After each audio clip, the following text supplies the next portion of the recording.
Durabond bearings, as we mentioned, we've been in business since 1946, long time. And we're very thankful for all the people that we have that help us with these items for the aftermarket. They all come from you folks. And so that's really appreciated.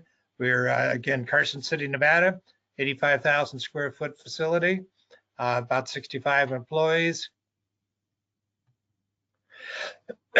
So today we're going to talk about the different things that we have. Obviously, we make camshaft bearings, powder metal valve seats, shims, hardware. We're an ISO company, also at Oliver White. Oliver White is an interesting company. They teach best business practices. They've taught people like Caterpillar, teach Merck, all kinds of other folks. So back in the early days, we came together to try to figure out how to get everything on one page. So we do some demand planning for all the parts that we have every month. And we do some supply of that goes forward into our MRP system and to make sure we've got the right number of people, the right parts, and forecast each and every part out 18 months. Excuse me. So now we're going to specifically start talking about powder metal valve seats.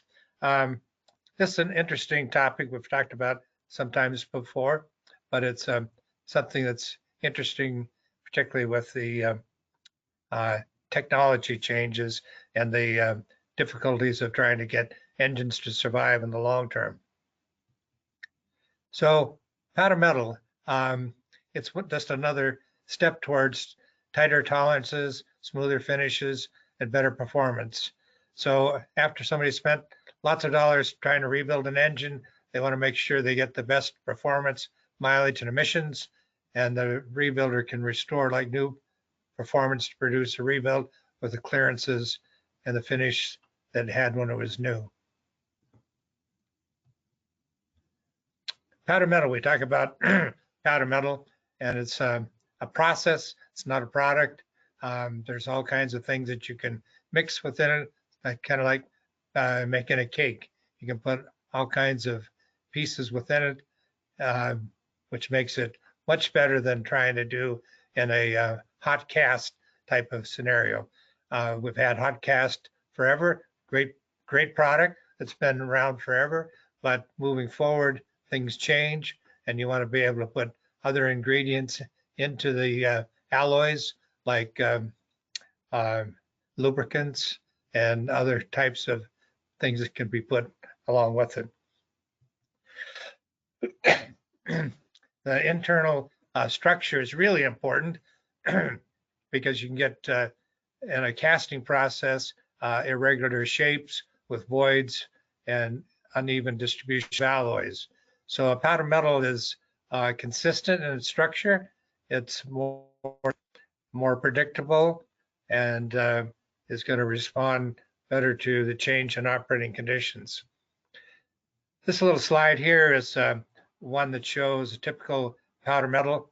And as you can see on the left, there's a little dot in the middle. That's a 1,000th little dot. And on the right is poured cast material. And as you pour cast hot, parts can go in different directions versus keeping it uniform. So with a powder metal product, it's pressed cold. And the beauty about pressing it cold is everything that you've mixed within that powder is the same.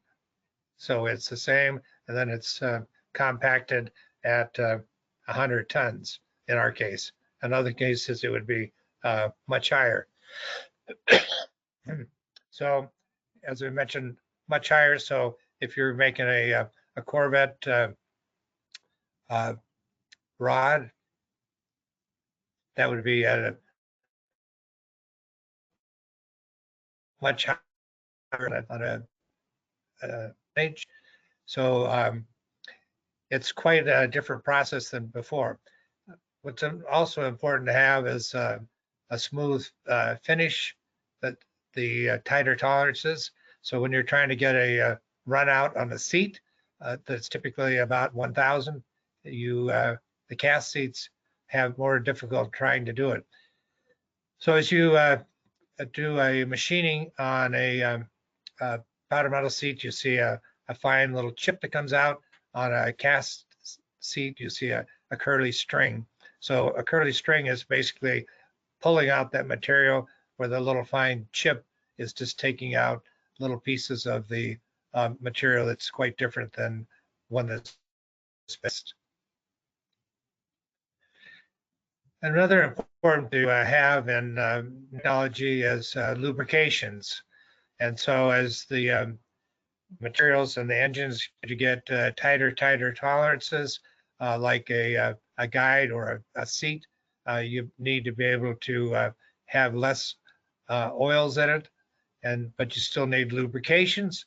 So you can put lubrications in this with graphites and other things and still tighten up the tolerances, but have those lubricants with the tight tolerances that you aren't able to do on a typical process without having some kind of lubricating pieces within the metal itself, that being free graphites, etc.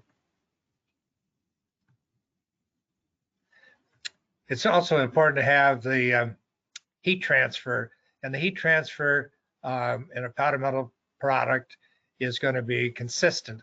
And so the consistency is really important, and particularly important when you get to seats. So with that in mind, you have a lot of expansion and contraction, and the powder metal seats are able to move up and down with that contraction better than other things. So some people will look at this and say, oh, well, it's just a ring, a ring's a ring. Well, really it's not. But if you can imagine in a scenario of thinking about a race engine, and the race engine you have, excuse me, dome pistons in it. And the dome pistons, one of them happens to go out. Would you put a flat top piston in its place? Well, it would work, but it wouldn't work nearly as well as it would if you put 8 dome pistons back in it. So a seat and those types of products, whether it be a seat, a guide, or many other things, it's really important to keep like products with like products. In some cases, it's about the heat transfer, and the heat transfer is going to be a bit different. So as we go a little further in this presentation, the newer heads, particularly on the LS heads, General Motors had a problem trying to get those heads to get the heat out. And of course, everything is about getting the heat out of the cylinder head into the cylinder. So one of the things that they decided to do is they needed to put some copper into that seat, and that seat would then allow the transfer of heat better. You have something going to be technologically advantaged, and again, technology is changing, and they need to have things that are going to be different. Another important part with a seat and a valve is trying to reduce the micro welding possible. Things can happen even with the high temperatures. So the micro welding obviously can accelerate the valve and seat wear.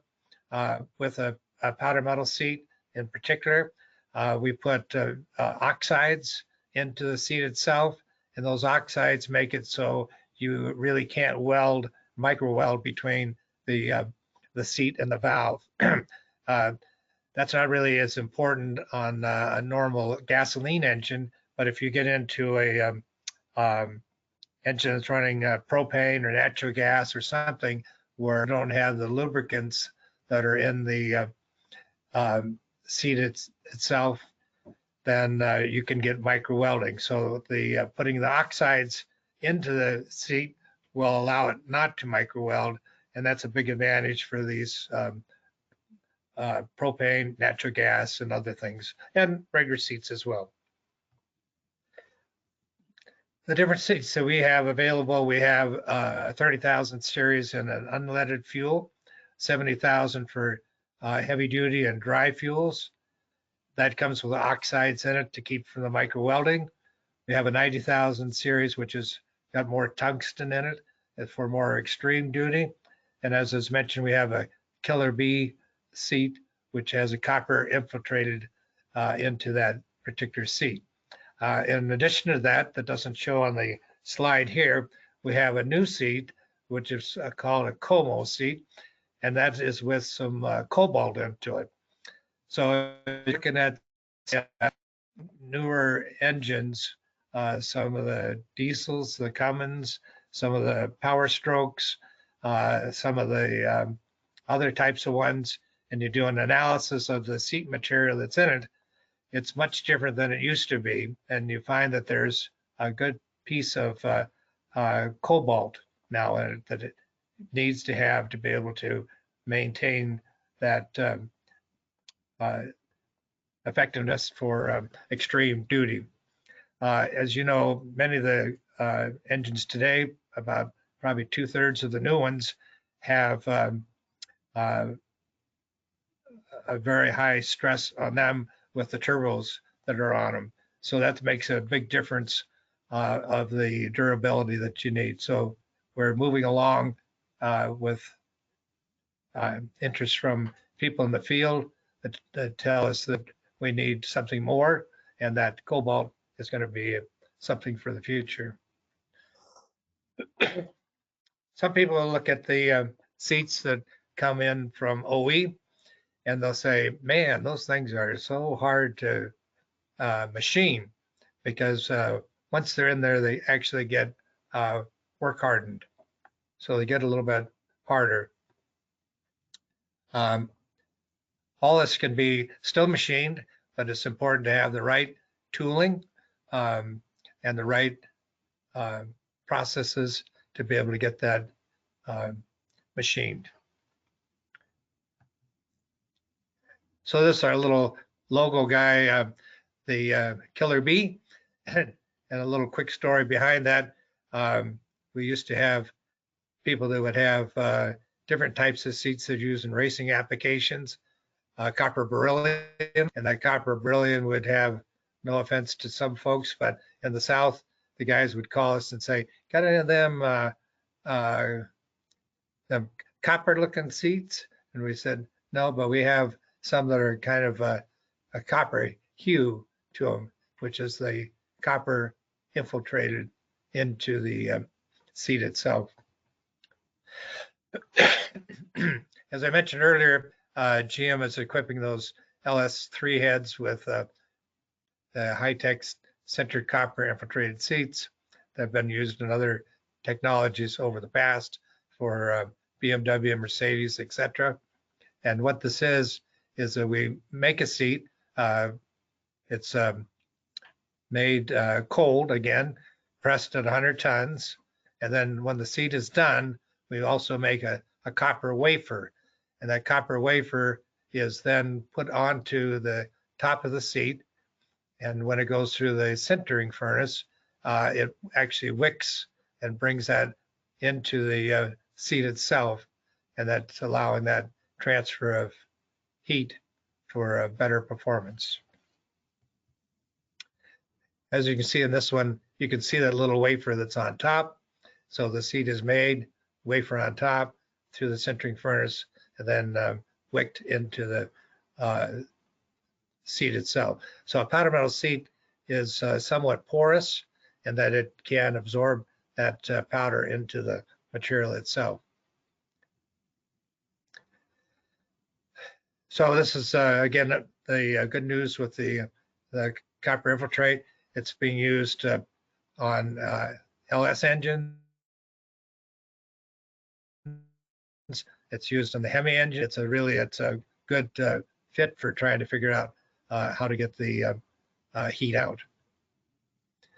So it has a great thermal conductivity. It machines much better, high thermal expansion, lower superior surface finishes, good for intake exhaust, gas, diesel, and compatible with most valve materials.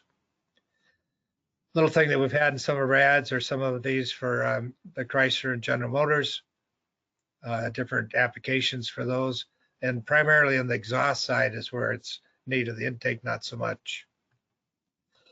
This is an article that came out of your magazine actually, and talked about some seat failures, and they had a lot of seat failures with these 3.7s, 4.7s, 5.7s, etc. The Chrysler engineers worked back and forth with folks because these seats were dropping out, and they dropped out for a number of reasons. One is they did not have enough press fit.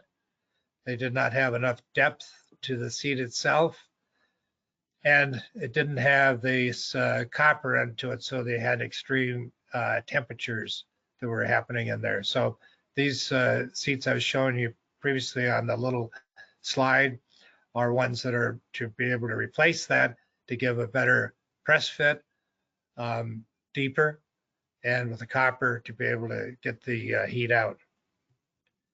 These are some other pictures that were also in one of your magazines, the technical things showing what was happening and why. And so that becomes a fix. And that was a big headache for a lot of folks along the way.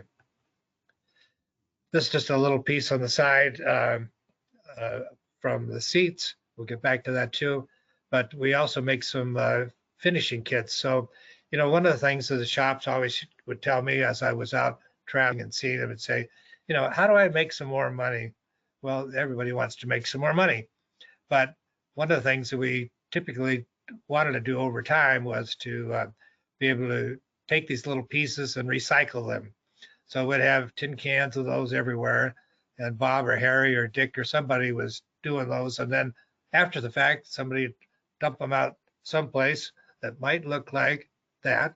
Maybe somebody in your shop has something like that, and you're going through and trying to figure out which is the piece I need to have. Well, that's a lot of wasted manpower. And once you've done all that, you didn't charge any more money for it. So it was a freebie, but it cost you some money. So what we decided to do is, hey, let's come up with a finishing kit. And the finishing kit within it has all the bits and pieces that you need to finish it off. You don't have to search through the bins. You don't have to figure out if I have to go to the dealer to get the pieces I didn't have. And lo and behold, it's in a kit, has a part number. You can put it on the bill of material and charge money for it. I know that's kind of a difficult thing to think about, but trying to figure out how to make more money and also be able to show to your customer that, hey, we've got these bits and pieces and they're brand new and we're putting them in your engine. And that's why that little extra is on the bill. Excuse me. So with that, in each box, we put a little instruction sheet, tells you where each one of those pieces go. So back to the powder. This is how the powder comes in from the factory. Some of it's pre-mixed, and then we mix it more ourselves. Just one of the pieces of equipment making seats. This is a CNC piece of equipment. This is a selection of some of the tooling for the seats. It takes a punch and a couple of dies to be able to put it in the press and compact it to that 100 tons. So we have lots of tooling. All that tooling is made in-house. This is a sintering furnace.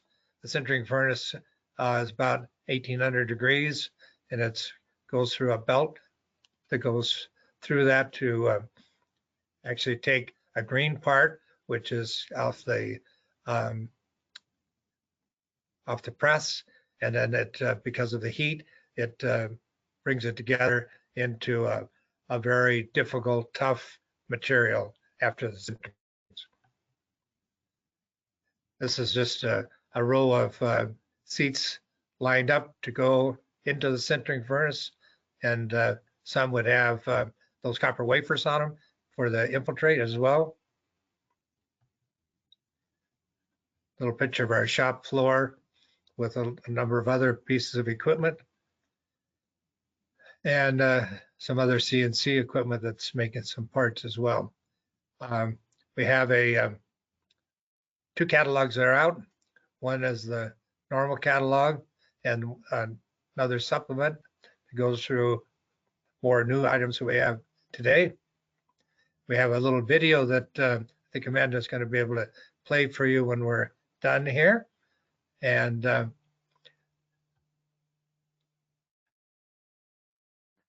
that's a rogues gallery of some folks that you could interface with if you needed a question. Our email addresses, our phone numbers, our extensions, our address.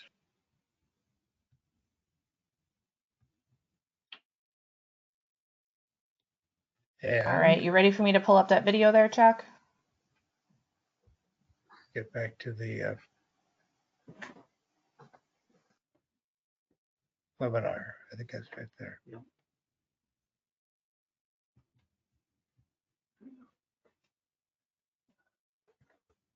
Okay, so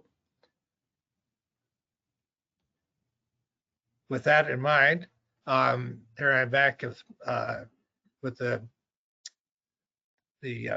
video. So we really appreciate your time and listening. We think that this is a good thing for us in the future.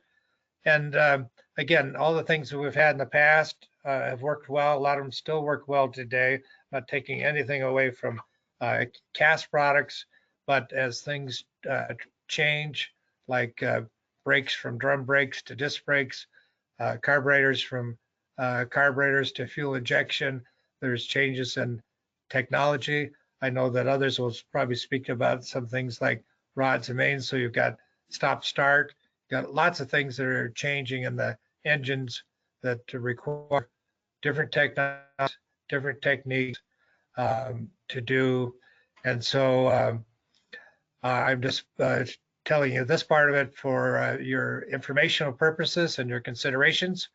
And again, all the things that we learn here at Durabond are primarily facilitated by people like yourselves that over the years have said, you know, I got a problem with this or that. We had another one of our big customers with a conference call yesterday, trying to figure out about the Gen 5 LS engine as well. And lots of times those engines are not all bored. Well, they're bored perfectly, line bored at the factory. But after they get out of the factory and they get into your shop, sometimes those cam bearings and the bores are not quite perfect. So we continue to try to dial in closer and closer to be sure we provide a product that's available for the aftermarket that can be used. We had some problems before with some of those cam bearings with like the Hemi and also the LS. They had some that were not available in the aftermarket.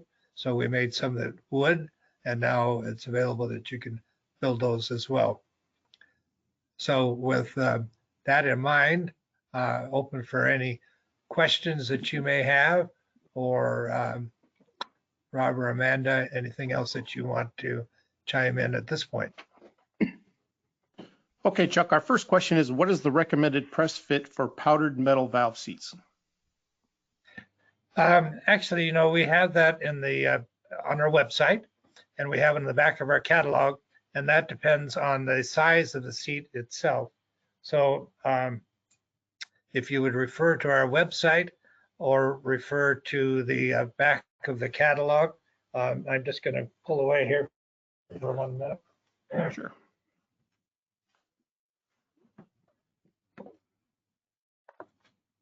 So in the back of our catalog, starting on page 202, it has instructions for machining and for installation.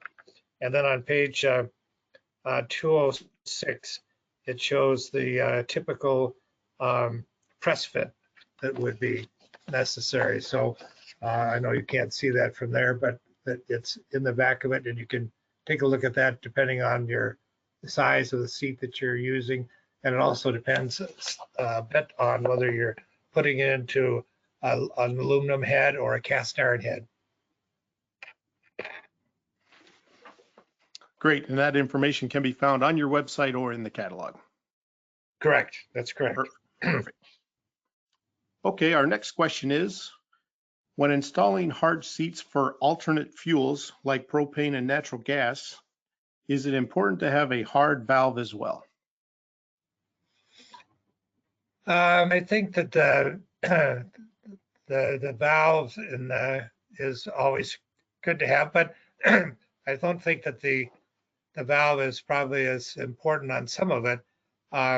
We had another piece of that Chuck Lynch spoke about, and you have some additional slides, I think, that probably are available to address some of that with the valve side of things that perhaps you have on your website, or could allow people to take a peek at those other slides that Chuck Lynch put together for our mutual presentation previously. Okay, we'll definitely get with Chuck and have him get that information over to the person that asked that question. So, and then our last question here, should there be a retaining compound applied to the seat before installation? No, we don't. We don't see that necessary. And in old days, we'd also do some freezing of those nitrogen. That's not necessary either. A powder metal valve seat has a little bit of a spring to it, so it will go in better. Sometimes people think it goes in too easy, but it does have a bit of a spring to it that is excellent. So we don't think that it's necessary to put any kind of a compound to hold it in. Okay. Well, Chuck, thank you for your presentation today. It was very insightful. If we do get some more questions, we'll save those for the roundtable discussion at the end. But what I'd like to do right now is I'd like to bring our president, Jim Rickoff, on, as he has a special award to present. Thank you, Steve, and welcome everyone. I am honored today to present a very special award that we typically present at a national trade show, but due to the COVID restrictions, we're going to try it here today. The Charles W. Yount Award is named after a longtime supporter of AERA whose name bears this award. This award is given in recognition of outstanding service to our whole industry. It is the highest award our association presents. The first award given for outstanding service was given back in June 4th of 1956. Charles W. Yount, the founder of Eagle Machine Company in Indianapolis, Indiana, he served as president of AERA from 1926 to 1927. For many years, Charles then served as the treasurer. This award has only been given 29 times since its inception. To receive this award, the candidate must be nominated by a previous winner of the Yount Award and recommended to the executive committee of AERA. So our next recipient was unanimously voted on to receive this honor. His commitment to this industry and our association is unparalleled. This gentleman grew up in Seattle, Washington.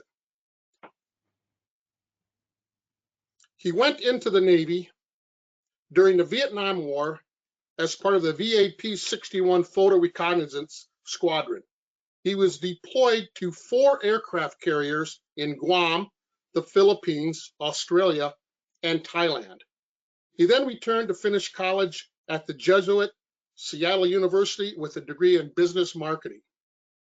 Then he joined General Motors AC Delco in Seattle, New York, and Los Angeles.